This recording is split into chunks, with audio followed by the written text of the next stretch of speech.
जम्मू इलाके में मैं इस वक्त मौजूद हूं और यहां पे तवारीखी जिला अनंतनाग में आज कांग्रेस का पूरा अमला पहुंच गया है।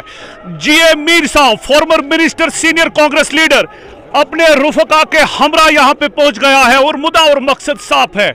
जो सेलिब्रेशन है आजादी का महाउत्सव, आजादी का महाउत्सव मनाने के लिए, यानी आजादी का 75 साल जो हो गए हैं उसको सेलिब्रेट करने के लिए कांग्रेस का पूरा अमला, जहां बीजेपी दावा कर रही है कि वही आजादी का महाउत्सव सही मानों में सेलिब्रेट कर रहे हैं, वहां आज कांग्रेस पीछे नहीं है। Sir, your first reaction.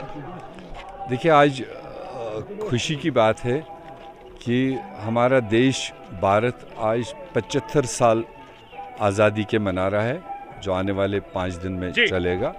आज 9 अगस्त को हमारे फ्रीडम फाइटर्स ने, जिनकी लीड महात्मा गांधी जी कर रहे थे, 9 अगस्त 1942 में आज ही के दिन गांधी जी ने अंग्रेज़ों को चेतावनी दी थी कि भारत छोड़ो जी।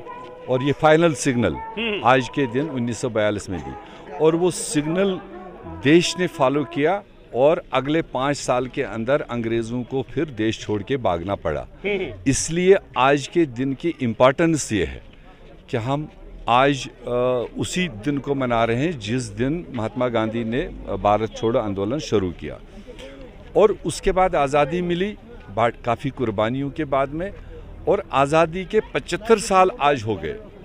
और इन 75 सालों में देश ने कितनी तरक्की की, कितने फील्ड्स में तरक्की की, उस चीज़ को लोगों तक पहुंचाने के लिए कांग्रेस पार्टी ने पूरे देशव्यापी तमाम ज़िलों में 75 किलोमीटर पदयात्राओं का हर ज़िले में एक आयोजन किया है। और इन पदयात्राओं के ज़रिए से लोगों को याद दिलाया जाएगा कि आज़ादी कितनी कुर्बानियों के बाद मिली, कितने पूर्वजों ने हमारी आज़ादियाँ दी, शहादत दी।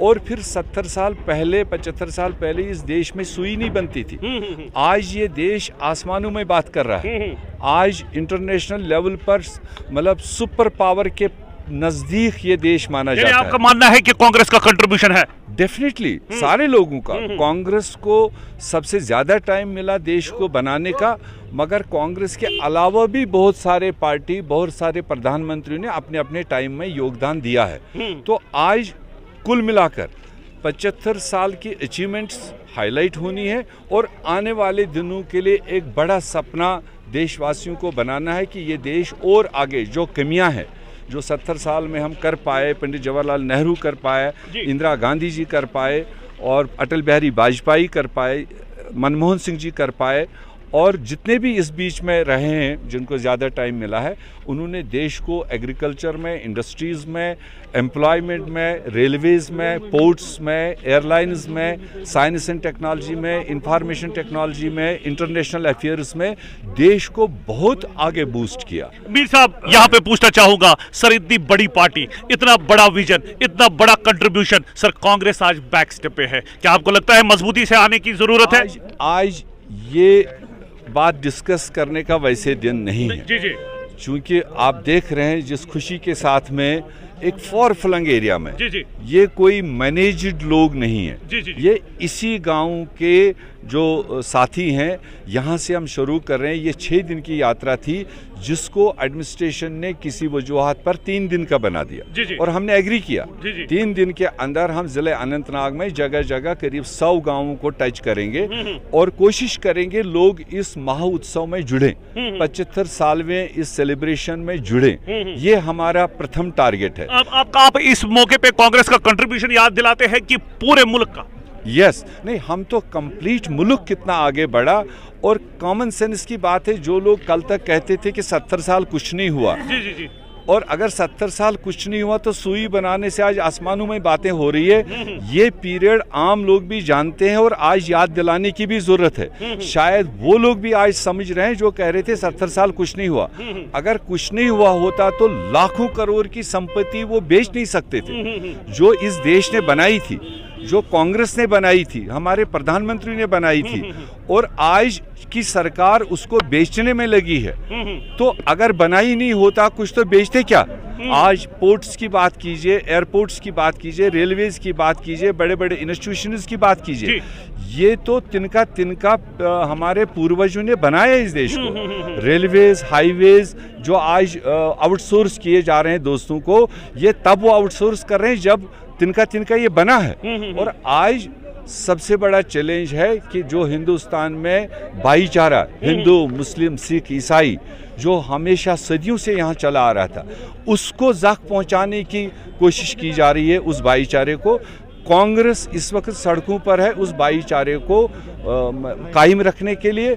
और अगर एक तरफ भारत तोड़ने की साजिश है, कांग्रेस पार्टी का इस वक्त है भारत जोड़ो। जी। दूसरा जो हमारा इस वक्त रियासती इशू है, मुल्की इशू के बाद रियासती, जो हमें अनकॉन्स्टिट्यूशनल तरीके से हमारे रियासत को तोड़ा, हमारे रियासत को बाइफरकेट किया, हमारे जो हुकूक थे, तहफ़्फ़ुज़ात थे, वो लिए गए। तो आज इसी 75वें साल के इस अवसर पर हमारी डिमांड है, रियासत को बहाल करो। 15 अगस्त आ रहा है, देश के प्रधानमंत्री को जिस रास्ते से लिया है हमारा रियासत, उसको वापस देना चाहिए, और इस जम्मू कश्मीर में जमहूरियत की बहाली की ओर कदम उठाना चाहिए। क्योंकि यहाँ पिछले 3-4 साल से तो जमहूरियत है ही नहीं, कोई आदमी बोल नहीं सकता है, कोई आदमी आवाज नहीं उठा। वाले तो सब कुछ ठीक हो रहा है। नहीं, बीजेपी वालों को ठीक उनके आईने में ठीक दिख रहा है। आपका समाज यहाँ पर है, आप मेरे बगैर किसी से पूछ लीजिए, क्या आपको इन 3 सालों में जमहूरियत का नाम निशान कहीं मिला? कोई आप अपनी बात उठा पाए? कोई जायज बात भी कोई उठा रहा है तो उसको शाम को दूसरे तरीके से पकड़ा जा रहा है। इसलिए हमारी आज इसी मौके पर यह भी एक बुलंद आवाज है कांग्रेस पार्टी की तरफ से, रियासत को बहाल करो, जमहूरियत को बहाल करो। ये थे जे मीर साहब, फॉर्मर मिनिस्टर, कांग्रेस के लीडर। कांग्रेस को बहाल करो और कांग्रेस को मजबूती से सामने लाओ, 370 को वापस दो और यहाँ पे जो रियासत का दर्जा है उसको भी वापस लो। मजमू से इजाजत, खुदा हाफिज।